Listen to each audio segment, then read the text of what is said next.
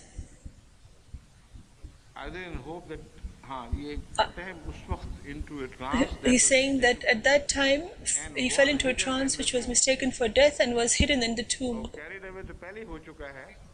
He's already been carried away. Then he says that afterwards he was hidden in the tomb, either in hope that time would do something, or in despair of ever reviving him. That they tried everything, but they were unable to revive him, and eventually they left him in a tomb, that perhaps time would bring him back to life, or some other miracle may occur. And when the miraculous change happened, miraculous yet still natural. We were saying, listen to this. When the miraculous change happened, miraculous yet still natural, the disciples conveyed Jesus secretly out of reach of malice of the Jews. Just before his final going, he revealed himself to a few faithful ones who had not been let into the secret. Now he has made it into a miracle. Look, he has come back to life, and he has concealed that bit, that he was unconscious. He had not died at all, and the wounds were treated afterwards, not while he was hanging on the cross. And when he was in the tomb, then treatment of the wounds mean that there was a semblance of life in him. So if the liquid was given to him when he was in the tomb, then it's even more definite proof that he was still alive, because you can't put water in a dead person's body, and also treatment of wounds is also not done for a dead person. So all these things inadvertently he is compelled to accept, but in the end the result he draws is what his prejudice has to draw. The theory of resurrecting Jesus, who ascended out of the grave but not into heaven, remaining on earth to pass the normal span of a human being in a mystical contemplation, fits the miracle of his healing. He says that this is quite natural, this theory. There is nothing strange about it. The normal span of a human being in mystical contemplation fits the miracles of his healing. He says that this means that the healing that he used to do, it was also one of a miracle of the same. And through the amazing things that he used to do, when he was performing miracles, he did the same to himself. In St. Luke's Gospel are words that support such an interpretation of revival in the flesh. In St. Luke, this is definitely that his flesh came back to life, and it says that St. Luke says, "For a spirit hath no flesh and bones, as you see me have." This is supposed to be Jesus' words. "Behold my hands and feet, that it is myself. Handle and see, for a spirit hath no flesh and bones, as you see me have," that is, he had. And on that occasion, they took boiled fish and honeycomb before they went along the road to Bethany. This suggests not the behavior of a spirit, but rather of man of flesh and blood. What should be the conclusion of this then? The conclusion should be that Jesus had not died, and he was alive throughout this whole process. The people who took his body down, they thought he was alive, and this is why they treated him. They thought he was alive, and that's why they gave him something to drink. And throughout, there was no doubt. There is no doubt at all. Sorry, he was. It doesn't say anywhere that he was dead with whom all of this stuff was happening. And the final proof that is shown in Saint Luke, it may bear the final testament to this issue, that this fact that according to Messiah himself, Jesus himself, he had not come back to life from death. He was the same body which was that of an injured man who Allah had treated. So now this guy becomes anxious, and he tries to wriggle out of this. He says, "Yet we have reason, all that is mere speculation, and the whole idea is impossible." He says that all the witnesses are present, but we have a certain proof. These are we have definite proof, and thus all speculation. So we're saying what about the witnesses' stories are speculations, and your conjecture is reason? What kind of idiotic things are this? We're saying that their brains completely break down when they try to clash with facts, and they become one-eyed, and the only one eye becomes bright and the other becomes blind. And so then he continues and says, "Yet you may reason that all that is mere speculation, and the whole idea is impossible. The proof of his death is on the cross is too clear." He's saying, which is that proof? Which he himself has proven to be false himself. The water is being put in his mouth, and ointments are being put on him, and he's been put in secretly in a place. He's saying that in spite of all these things, his death on the cross is certain. There is no question of any doubt. And when he was pierced, what about the blood that came out? What about that story? He has completely ignored that. The blood came out in a boiling foam. So the story of the Bible, can this ever happen to the dead? So the story of the cross, that is proving that he was alive, and what he's presenting, that is speculation. But he's saying that what is in the Bible is speculation. He goes on to say the proof of his death on the cross is too clear. We cannot escape the fact that it was a dead body that was placed in the tomb. We need a less materialistic, more mystical explanation. He's saying that this is certain, that he had died. And now let us go to the mystical explanation. He's saying that according to material, saying that is actually true, that materially, according to material witnesses, Jesus' death is not proven, and let alone his coming back to life. There is only one problem that he has, that what will happen to that vision then, that he was seen. Now he is coming to that. He knows that in this proof, there is a big weakness in this conjecture that he has adopted. We need a less materialistic, more mystical explanation for so great an event. It's such an amazing event according to him. So all of these witnesses of the Bible, they should forget about them. They're all rubbish. They're just conjecture. We have to find some mystical explanation. It can be said here that the phenomena such as the vision which the disciples had of Jesus after his rising again are thought to be operations of pure mind divorced from brain, nerves and body. This is his proof, as he's saying. He's saying that we have to accept. Why should we accept? But he's saying that we have to accept even if there is no proof, otherwise our Christianity will be destroyed, will be annihilated. We'll have to accept that incident which is in the Luke, that Messiah was seen and he said, "Come and touch me, I'm flesh and blood." This was because of their brain was in such a state which has nothing to do with sense, nothing to nor with nerves, nor with body. So those people who saw that vision of Jesus were in trance, and in that trance they saw something which had never occurred. It was a imaginary apparition. Huzur is saying that I think he is in a trance.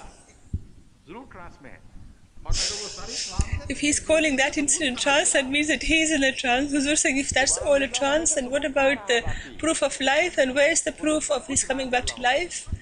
All that is completely vanished.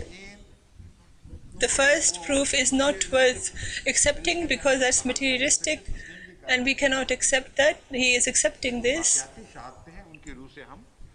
He's saying that we cannot have any proof in favor of Christianity from the witnesses of the time, so therefore they must be wrong.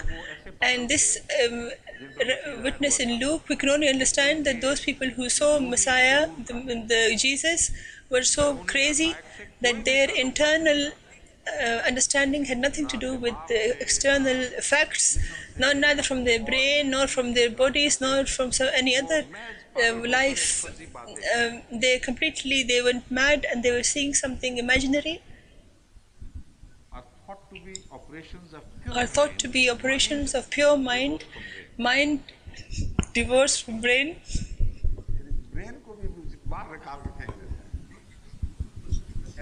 He takes the brain and throws it out. He says that it is an operation of a mind which has got nothing to do with the brain. So it's like that he is the one who is saying something crazy. So he's saying that it had nothing to do with the brain, and he's saying, do they have brains? That he's saying this is their professors. This is not old stories. He's saying this is the professors of these days.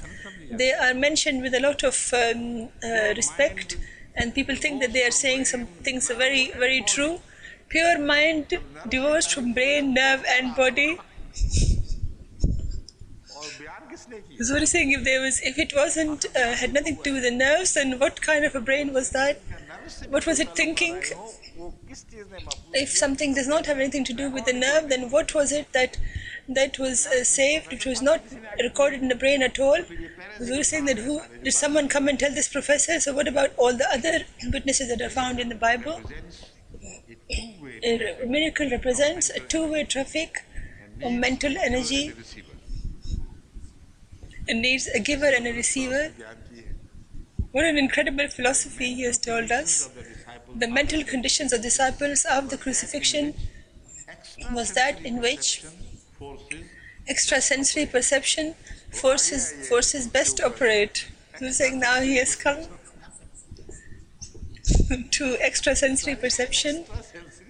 Zul is laughing at this, that imagine he's saying that this is all extrasensory perception, all of those witnesses are completely rubbish. So what about the proof that he can come back to life? If it was all ESP, then the one miracle that he had, that was also has left, so departed from their hands.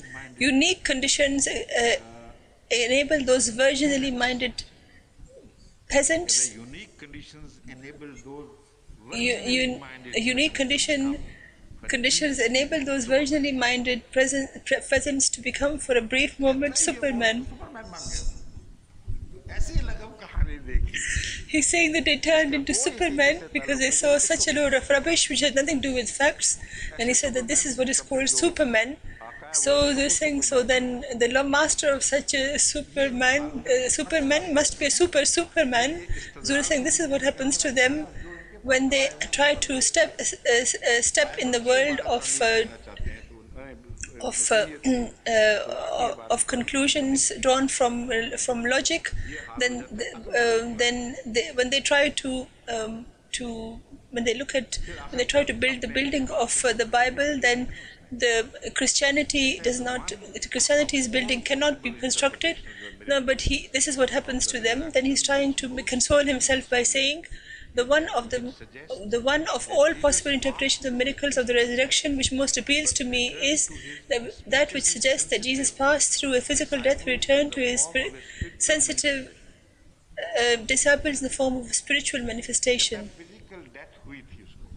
He says that Jesus suffered a physical death, and after the physical death, what was the revival? Was that physical or not? This he's left out. whether the revival was physical or spiritual. If he's saying that it's spiritual, then everything is proven false, that Jesus did not show any miracle, because everyone can be spiritually revived. In Corinthians, St. Paul has taken up this incident. St. Paul is a very clever man.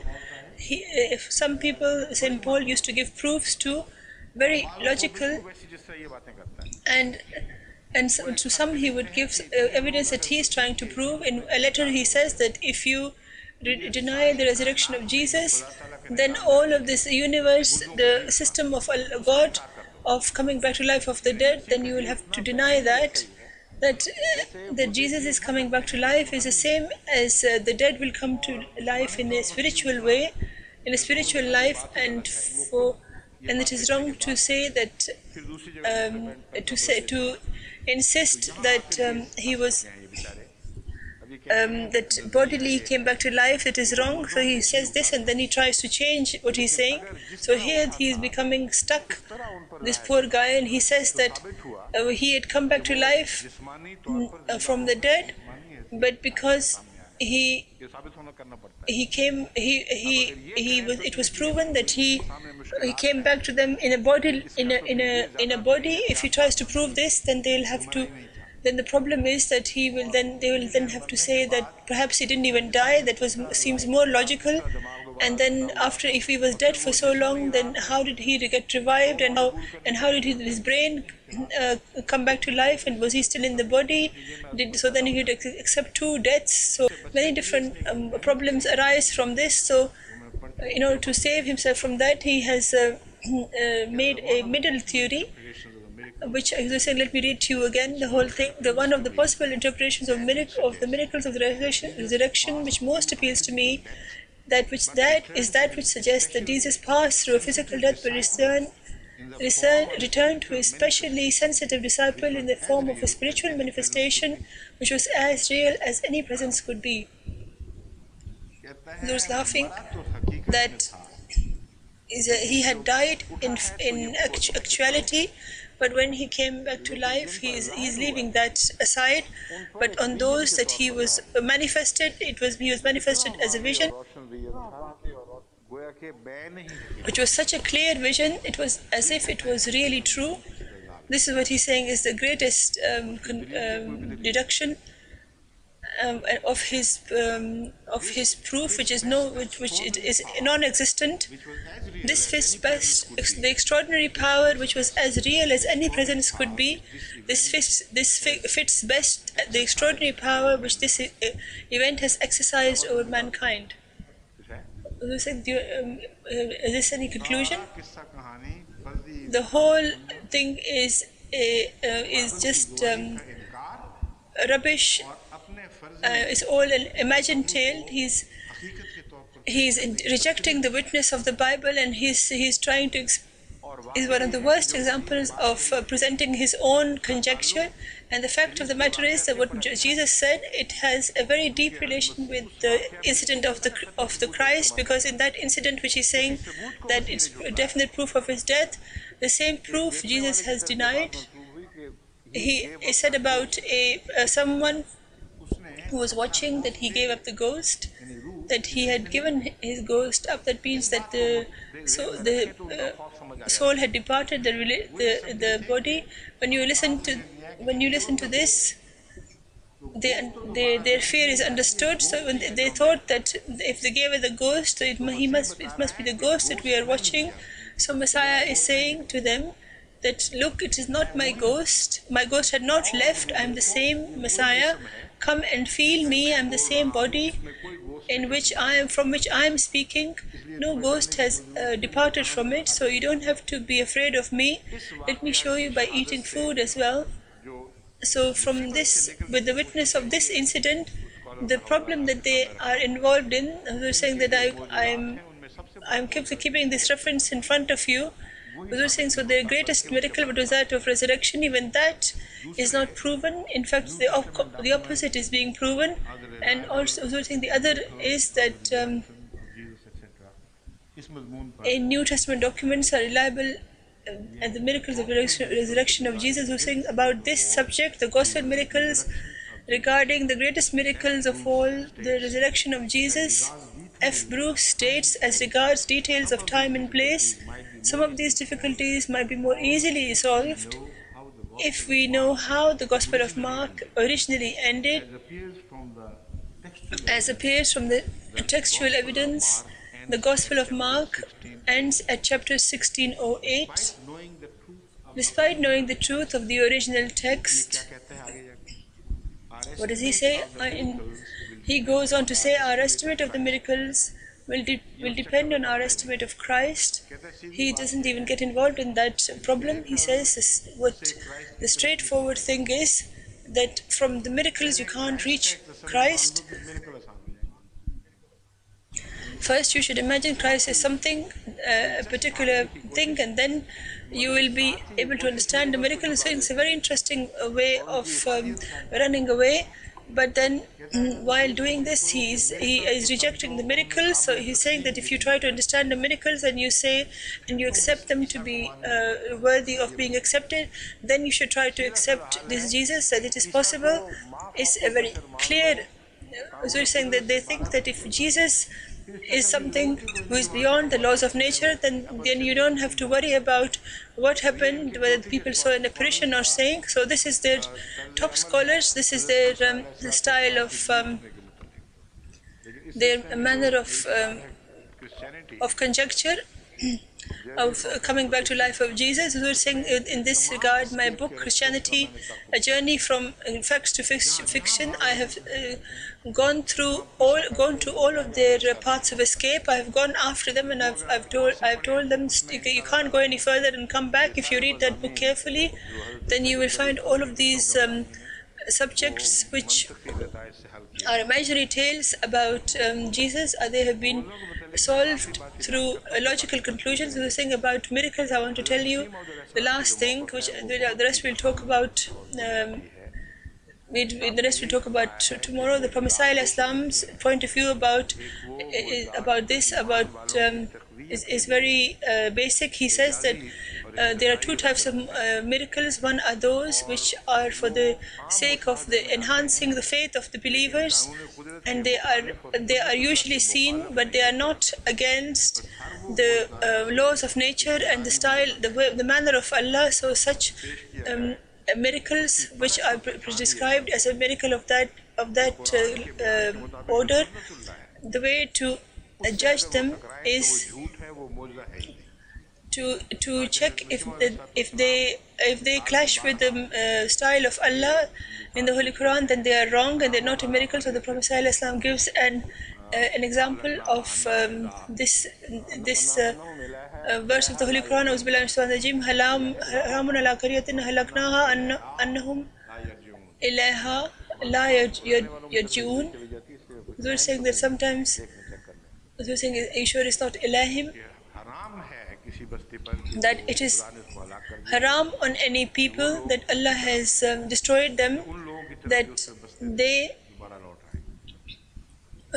cannot, that they would return to that place again. Those people will return to that place again. So to say that somebody came back to life, this is lies.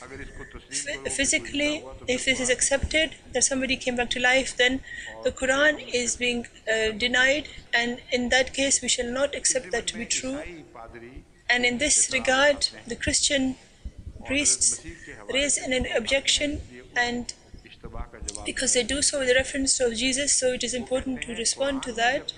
They say that if the Quran accepted that Jesus used to bring the dead back to life, and used to show this and show this kind of work and that kind of work, then what right do you have to deny those miracles which are mentioned in the Holy Quran?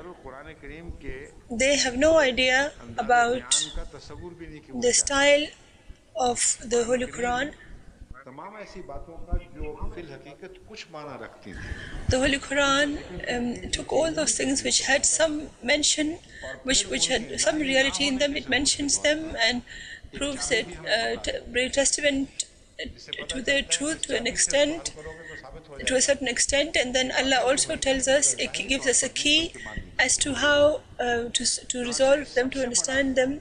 that these things did occur, but that they happened in in a metaphorical sense, not in a literal sense. And the greatest miracle of Jesus that is mentioned in the Holy Quran is the Ahya Mota, or the bringing to life of the dead. And the Holy Quran says, أعوذ بالله من الشيطان الرجيم يا أيها الذين آمنوا استجيبوا لله وللرسول إذا دعاكم لما يحييكم. O people, O ye people, O believers, when Allah and His Prophet respond to the call of Allah and His Prophet, when this Prophet calls you towards Himself for the purpose of bringing back to life, then the biggest problem is that of the bringing to life of Jesus, bringing the dead to life. The Holy Quran is solved that. The Quran is saying that it's not something that only Jesus used to do. The Holy Prophet ﷺ used to continuously, at every moment, he would. They're saying it's not ilaha. They're saying perhaps ilaha is somewhere else. It's only this. Haramun ala qaryatin ahlaknaha annahum la yarji'un.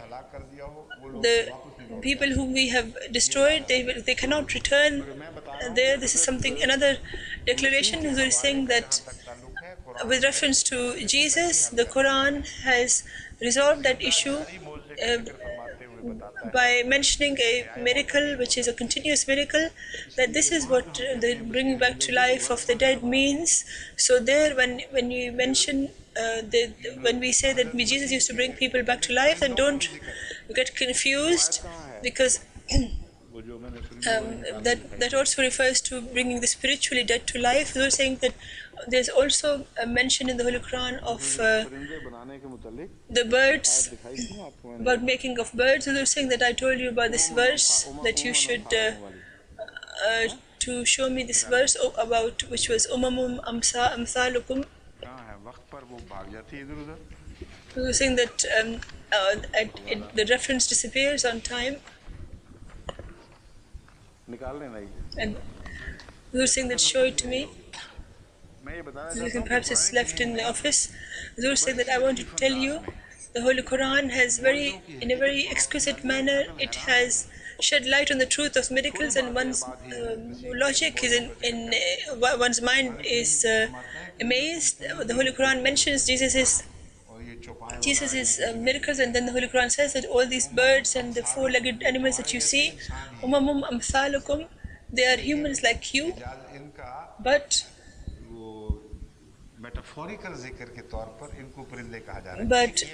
they are being called birds in a metaphorical sense. This is one meaning, and the other meaning, which people normally don't consider.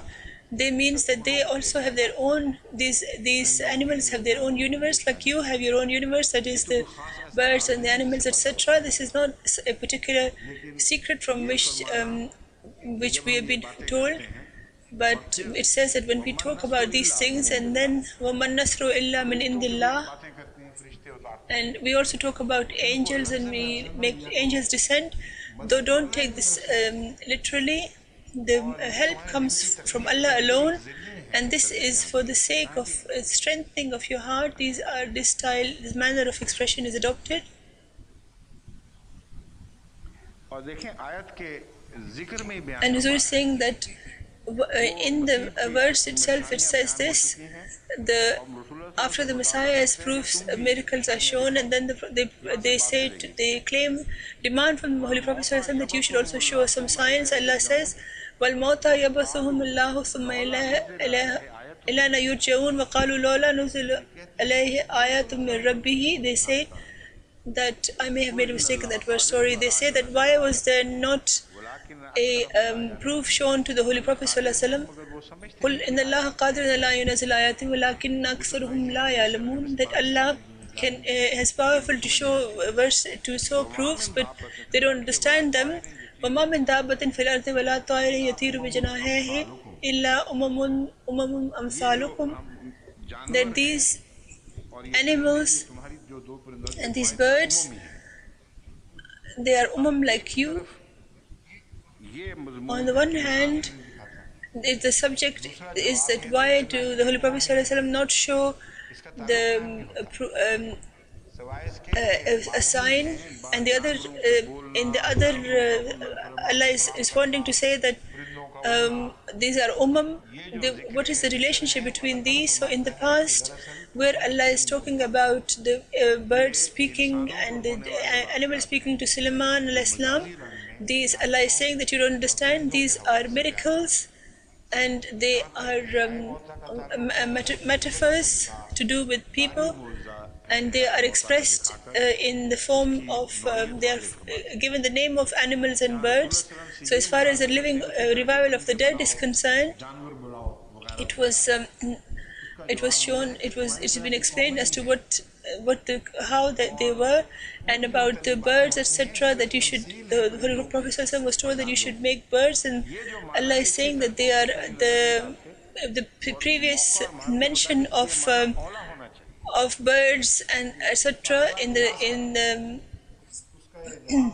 when Sulaiman al-Islam is mentioned, then it means that that those were metaphors, and people don't think about this. So this is the meaning that should be given to this, assigned to this verse, and then Allah says, وَالَّذِينَ كَذَّبُوا بِآيَاتِنَا ثُمَّ بُكُمْ فِي الظُّلُمَاتِ. Then Allah says this, and again starts talking about miracles. So actually these are references, just as it says about the Sulaiman al-Islam that droves of birds came and ants were talking. These are all dabba actually. So Allah is mentioning in general, these are people whom we are mentioning, and you don't get involved in these things in literal sense and then make the same demands from the Holy Prophet ﷺ. Don't do this. And as far as this revival of the dead is concerned, I have already given an example of that. So the Messiah's, Jesus's miracles were also metaphors, and the real meaning, it was in a spiritual sense. And this is what the greatness of Jesus, that he used to give sight to the spiritually dead, and those people who were completely spiritually dead, he used to give them new life. And people who were involved in such spiritual illnesses, who were completely stuck in them, and some were stuck in it from birth, he used to heal them. So these are all stories which are expressing spiritual meanings, and it's not right to apply them to in the literal sense. We're saying that the rest we'll perhaps do day after tomorrow, because tomorrow is Friday. And about miracles, we're saying that today I've been pondering over this. Even if you mention the Holy Quran's miracles even slightly, it becomes a very, very long subject. And this Ramzan and next Ramzan will then be spent on this one verse. Therefore, we're saying that I tried today to take some out. Then I thought that the matters of principle that I have explained today, I wish to present that before you, and then I'll give you some example, and then we should go towards the next verse. Assalamu alaikum.